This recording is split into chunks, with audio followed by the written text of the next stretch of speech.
cremos que o Espírito Santo é aquele que conduz a toda a verdade, nós temos esse Espírito, nós só vamos explanar e mostrar a você, como disse o Senhor Jesus lá no livro do profeta Isaías, vinde o quê? E arrazoemos, diz o Senhor dos Exércitos, nós queremos o quê? Não somente arrazoar, mostrar a razão da nossa fé e orar para que Deus liberte, que a revelação da verdade de Deus chegue até você, porque há multidões aí, multidões, que ainda não se entregaram à verdade de Deus, porque não conseguiram alcançar o que há? Revelação. É como o apóstolo Paulo diz, né? Tem um véu ainda que cobre. Havia um véu que cobriu os judeus, e eles não conseguiam enxergar a verdade que era Jesus, e é tão óbvio, não é para nós? Mas parece que não era muito óbvio para os judeus, não. E pode ser que não seja muito óbvio para muitas pessoas. Mas com os estudos das Escrituras, como fazia Paulo, mostrando que Jesus era o Filho de Deus, é com os estudos das Escrituras que nós vamos mostrar a razão da nossa fé. E uma das razões de nossa fé é o sábado, santo dia do Senhor. O santo sábado memorial da criação. Esse dia nunca foi alterado biblicamente. Nós vimos aqui no estudo do sábado do domingo passado que essa foi uma das tradições introduzidas na igreja para desvirtuar os verdadeiros adoradores de Deus da verdadeira adoração. Porque Satanás sabe que a hora é essa em que Deus quer os que adoram o quê? Em espírito e em verdade. E é esse que Deus procura. Deus tem procurado esse tipo de adorador. Então, se você está ouvindo a voz do Espírito Santo, não resista no coração. Se entregue a Deus. Igreja, vamos entregar a verdade de Deus. O sábado é uma verdade. A reforma de saúde é uma verdade. E vamos resistir a essa verdade também? O mundo aí fora resiste a verdade do sábado. Nós resistimos às outras verdades, tão verdades quanto essa para nós. Por quê? Vamos nos entregar, vamos buscar conhecimento, com alegria, com satisfação, sem medo, sabe? Sem medo. Amém. Louvado seja Deus, que existe uma verdade maravilhosa para nos guiar. Amém. Maravilhoso esse Deus, porque Ele prometeu que estaria conosco, que nos consolando, nos guiando, nos ajudando. E nós vamos temer o quê? Vamos temer o quê? Não vamos temer nada, meus amados. Vamos buscar essa verdade e crer que a graça de Jesus vai transformar a mim, vai transformar você, como transformou aqueles homens do passado, como transformou Paulo, vai fazer a mesma coisa na sua vida. Um amante da verdade, um vencedor em Cristo Jesus. É isso que Deus quer fazer nas nossas vidas. Paulo cria um monte de coisa, não cria? Paulo era um perseguidor da verdade. E de repente aquele homem agora passou a ser o quê? Um amante da verdade, um defensor da verdade, um seguidor da verdade, um praticante da verdade. E por que isso não pode ser uma realidade na sua vida? Por que, querido? Vamos tomar posse dessas bênçãos e deixar que Deus o quê? Nos transforme. Mas Deus sempre trabalhou com esse remanescente. É bíblico, filho. Eu mostro para vocês que é bíblico. Está aqui em Isaías 1:9. Se o Senhor dos Exércitos não nos tivesse deixado algum o quê? Remanescente, já como Sodoma, seríamos semelhantes a Gomorra. Sodoma e Gomorra são as cidades mais depravadas de ser notícia, conforme a Bíblia nos informa.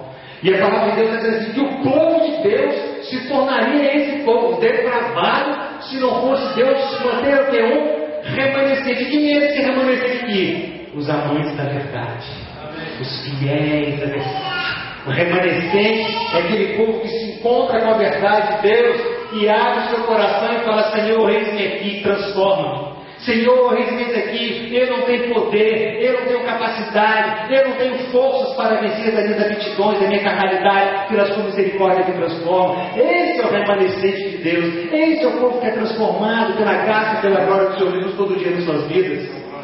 Sabe, sempre teve um remanescente.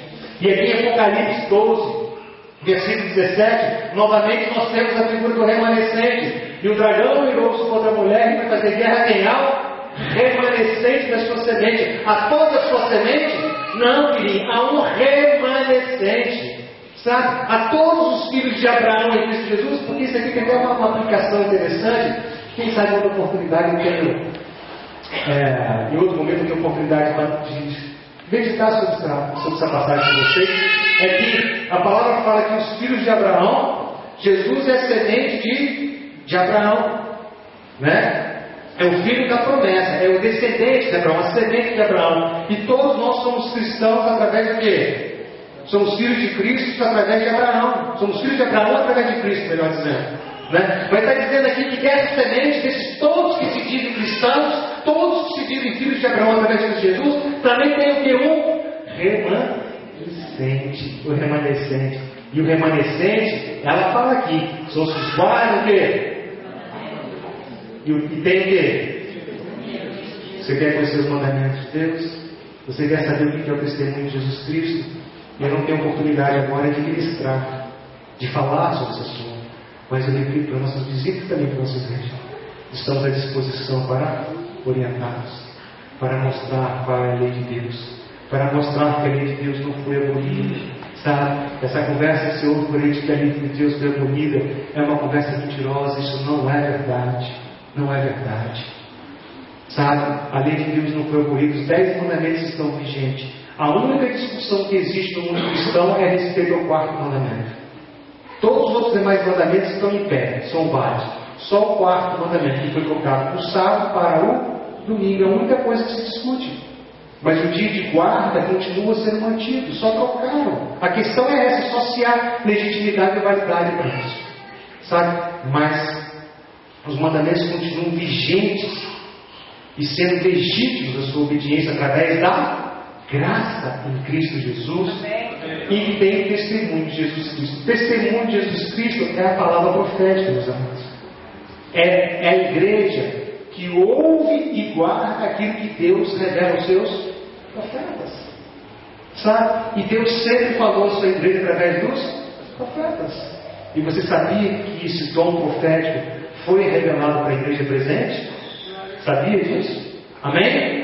Louvado seja Deus, porque se você for reparar nas Escrituras, pode fazer isso nas Escrituras. Quando os profetas começam a se manifestar, foi exatamente quando o povo de Deus começou a ficar mais afastado de Deus. Então precisava de alguém que os exortasse, que os orientasse, entendeu? Que desse direção, que dissesse para eles: olha, isso não pode, isso pode. Esse é o dom profético. E esse dom profético se manifestou hoje na igreja de Deus.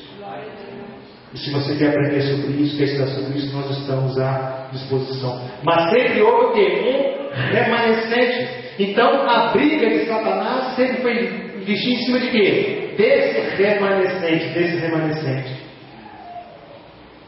E aí, meus irmãos, é dado poder para matar. E aí que vem aqui um período da história triste da igreja cristã.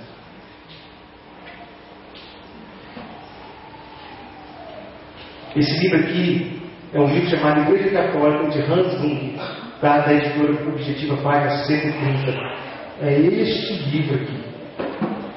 Tá? Esse Hans Jung aqui não é um inimigo número 1 da Igreja Católica, não. Tá? Talvez ele seja o católico número 1. Muito pelo contrário.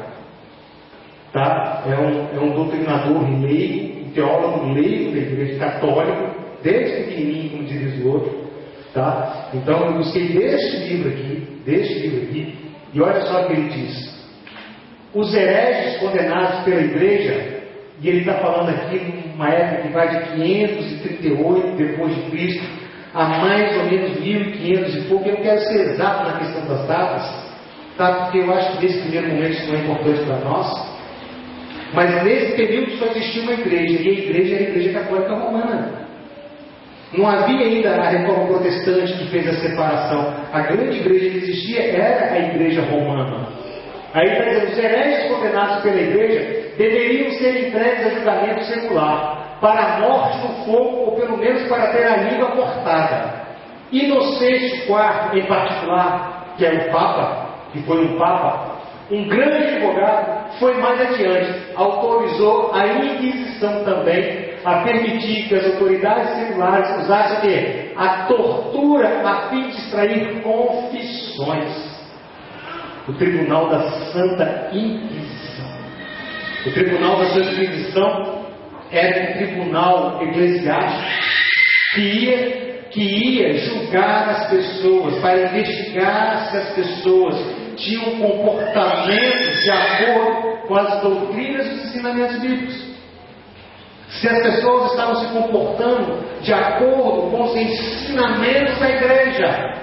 E aí, nessa altura, nós já sabemos Que a igreja estava cheia de ensinamento o quê? Falsos. A igreja estava cheia de ensinamento o quê? Eivado o quê? De tradições. Eivados de costumes lá, advindos do paganismo. E a Santa Inquisição ia lá e confrontava as pessoas com essas tradições. Aqueles que não estivessem de acordo com as tradições, com os ensinamentos da igreja, eram condenados hereges por esse tribunal e eram entregues para julgamento secular. Aqui, o Estado e a igreja continuavam de mão quê? A igreja dizia, ele é herege. Agora o poder secular vai lá e quê? E os condena. Né? E essas confissões, muitas vezes, eram extraídas através de tortura. Porque virou um jogo político. Sabe? Eu não gostava do fulano de tal,